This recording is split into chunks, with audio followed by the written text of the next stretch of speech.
Good day, everybody, and welcome to another edition of the Military and Foreign Affairs Network. I am your host, the voice of reason. Today, we are continuing our ongoing coverage of the war between the Russian Federation and Ukraine, and now more importantly, the Wagner Rebellion.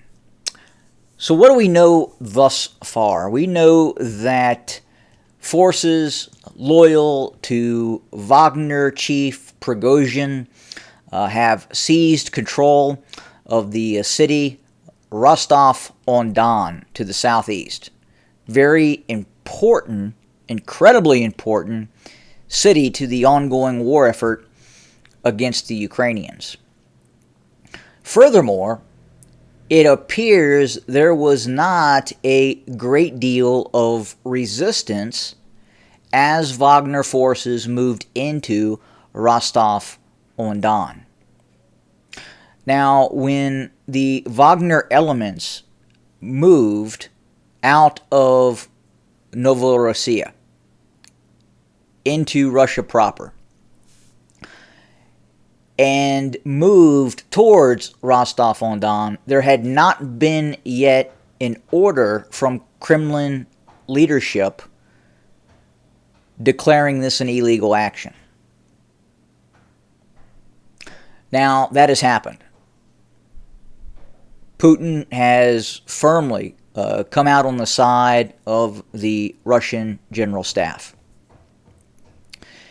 And all indications appear that the intent is to liquidate the current leadership of the Wagner organization. Now, Wagner forces also in the northeastern quadrant of Novorossiya exited these areas and then headed north in a direction towards Moscow. We know that Wagner forces entered Voronezh with very little resistance. We have seen reports of Russian helicopter gunships being used against targets near Voronezh, but we understand at this moment Wagner forces are continuing north towards Moscow. What happens next? Well, quite honestly, folks, we don't know. This is a very complicated situation.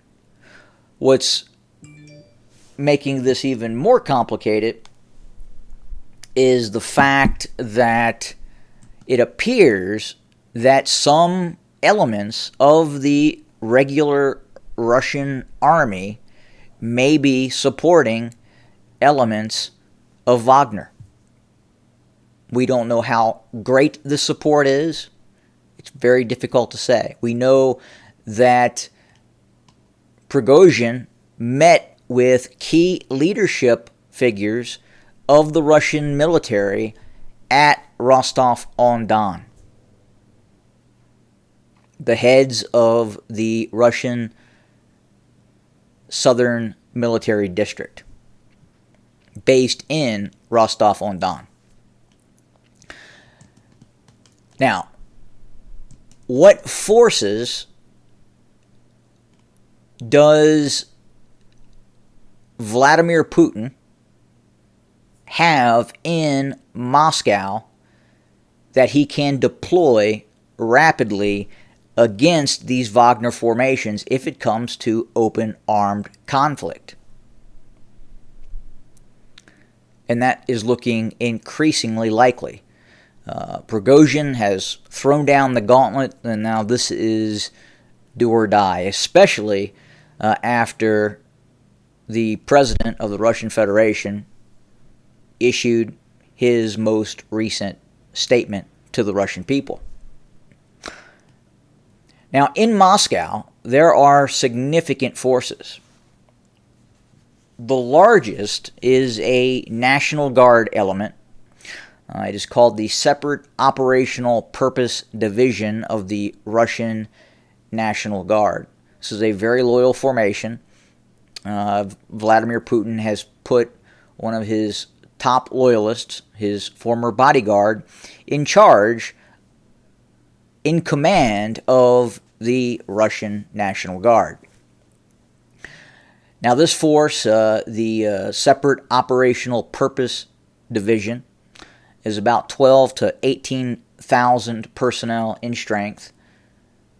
It has special operations forces under this group, and it has about 3 regiments of what are essentially light infantry. Additionally, there is the Life Guard Regiment based in Moscow as well. This is 3 battalions of light infantry that are also on permanent assignment in Moscow. Now look, there has been a rapid expansion of the Russian military.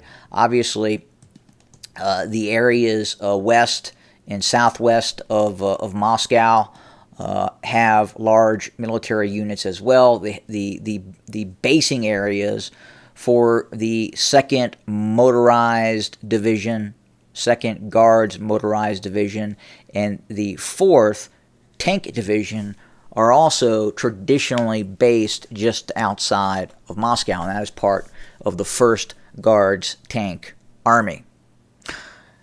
Now, I don't believe it is going to be in the interest of Vladimir Putin to engage these Wagner forces near Moscow.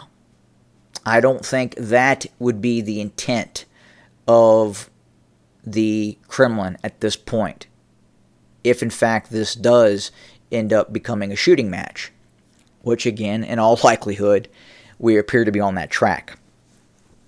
I believe that we will probably see fighting or heavy fighting start to take place in Tula. I imagine that the Russian military will want to make its stand, will want to try to intercept and defeat these Wagner formations before they can get to Moscow. Now look, folks, this could spiral into something quite incredible.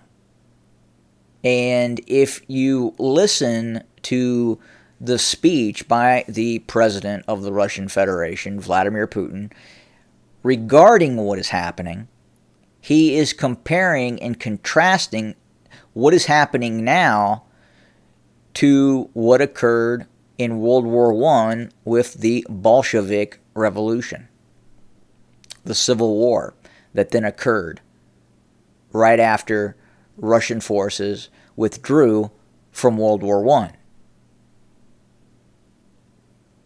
And I don't believe he would make that assessment lightly. So there appears to be elements of, obviously, the Wagner forces that are fully vested in a move on Moscow. And quite possibly other elements of the Russian military that at least are sitting on the sideline, waiting to see how this resolves itself. Or directly supporting Prigozhin and his Wagner army. Right now, we believe that the Wagner forces are about 25,000. Now, look, these are very combat-capable forces.